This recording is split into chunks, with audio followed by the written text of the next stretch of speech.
नमस्ते मित्रों। 2022 में पितृपक्ष 10 सितंबर से 25 सितंबर के बीच में रहेगा। कल जो है मेरे मन में एक विचार आया कि तो एक बार पितृपक्ष पे भी कोई कविता लिखनी चाहिए। तो मैंने सोचा, मेरे सोचने का दृष्टिकोण अलग है। कल 3 सितंबर 2022 को मैंने कविता लिखा है। ये पहली कविता जो एक दिन में पूर्ण हो गई है। इसका शीर्षक है पितृपक्ष में प्यासे पुरखे। ये उन लोगों के लिए जो कि अपने संस्कारों को भूल गए हैं।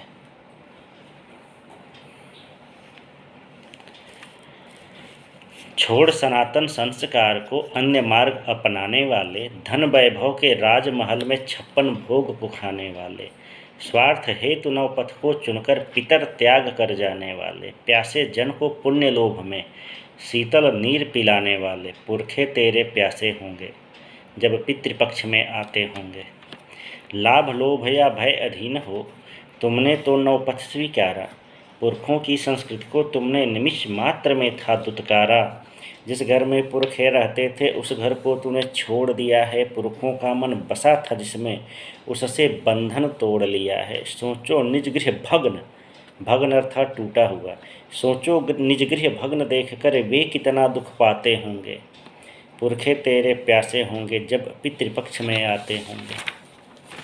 सोचो उस जन मन की पीड़ा, सोचो उस जन की मन पीड़ा जो मिलन हेतु यात्रा करता है, मन में नाना आशाओं संग निज यात्रा पर पग धरता है, किंतु जहाँ पर वह जाता है घर के द्वार बंद पाता है। जिनसे मिलने वह आया था उन्हें न पाकर पछताता है। सोचो कैसे आतिथेयी हैं, आतिथेयी अर्थात जिसके घर अतिथि जाता है। सोचो कैसे आतिथेयी हैं जो द्वार बंद कर जाते होंगे। पुरखे तेरे प्यासे होंगे जब पितृपक्ष में आते होंगे। महामनुज तेरे पुरखों ने जिस ग्रह से जग को छोड़ा था, भले जगत से दूर हो गए पर मन को उस घर से जोड़ा था। जीवन भर तेरे पुरखों ने गृह विधान को स्वीकारा था, रीति नीति और कर्म कांड को पूर्ण रूप अंगीकारा था। अंगीकार करना मतलब स्वीकार करना।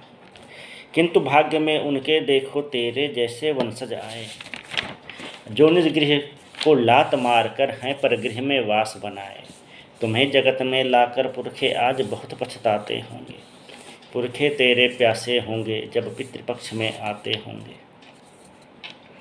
तुम जिस घर से दूर हो गए पूर्वज अब भी उसमें रहते, अनिर्जन है वह वास तुम्हारा, पितृ तेरे नाना दुख सहते। कोई उन्हें न जल देता है घर में पसरा घोर अंधेरा, अब पुरखों का गृह त्यागने वाले बहुत दुखद है निर्णय तेरा।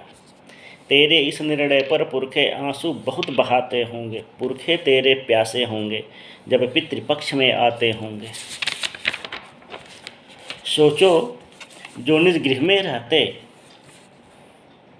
और सर्वविधि पालन करते, पितृपक्ष में निज पुरखों को अन्न और जल तर्पण करते, एक पक्ष पृथ्वी प्रवास में वे कितना सुख पाते होंगे। पर पुरखे तेरे प्यासे होंगे जब पितृपक्ष में आते होंगे। भारत में एक सोच यह है कि पुरखे जो है पितृपक्ष में स्वर्ग से पृथ्वी पर आ जाते हैं 15 दिनों के लिए अपने वंशजों को देखने के लिए, और उनमें जो उनको संतुष्ट कर देता है उस काल में वे सुखी होकर चले जाते हैं, और कुछ के पुरखे निराश होकर भी जाते होंगे। ऐसी विचारधारा है हमारी परंपरा में।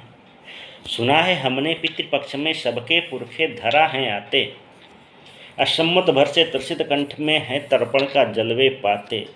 जिनके वंशज तर्पण जल से त्रिषित कंठ को तृप्त हैं करते, तृषा रहित होकर वे पुरखे सम्मत भर हर्षित हैं रहते। अर्थात वर्ष भर के प्यासे पुरखों को पितृपक्ष में जो जल दान किया जाता है उन्हीं से वे फिर वर्ष भर तक तृप्त रहते हैं, और जिनको जल नहीं दान किया जाता है वे तृषित ही रह जाते हैं। तृषा रहित होकर वे पुरखे सम्मत भर हर्षित हैं रहते।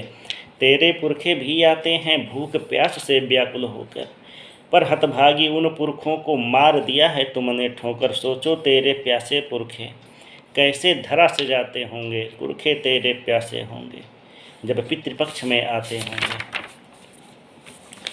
तुम तो नवगृहवासी बनकर आज चल रहे ऐंठे ऐंठे, न जाने कितने समुद्र से पुरखे तेरे प्यासे बैठे। सोचो क्या अपराध था उनका जिसके हेतु हुए वे दंडित। तुमने नौपथ को अपना कर किया स्वगृह की रीति को खंडित। स्वार्थ साधना थी यह तेरी पर वे लोक रीति से वंचित। सोचो अब वे तेरे कारण तृषा वेदना पाते होंगे। तृषा वेदना अर्थात प्यास का दुख। सोचो अब वे तेरे कारण तृषा वेदना पाते होंगे। पुरखे तेरे प्यासे होंगे जब पितृपक्ष में आते होंगे। पूछ रहे हैं तेरे पुरखे क्यों तुमने निज गृह ठुकराया। नव आवास के वासी बनकर उन्हें बताओ क्या क्या पाया। संभव है तुम्हें बहुत मिला हो तो क्या जीवन लक्ष्य है पाना। नश्वर सुख और स्वार्थ के पीछे कितना उचित स्वरीत भुलाना। उस धन का कोई मूल्य न होता जिससे स्वजन सुखी न होते। महापाप उस पथ पर चलना जिससे पूर्वज दुखी हैं होते। पुरखों को दुख देने वाले जीवन में कभी सुखी न होते। जो पुरखों को सुख देते हैं जीवन में कभी दुखी न होते। अब निर्णय तुमको करना है तुम्हें कौन सा पथ चुनना है। पुनः करोगे कब तुम निर्णय वे सोच सोच अकुलाते होंगे। पुरखे तेरे प्यासे होंगे जब पितृपक्ष में आते होंगे। यह कविता 122 पंक्तियों की है और इसका उद्देश्य किसी की भावनाओं को ठेस पहुंचाना कदापि नहीं है। नमस्ते।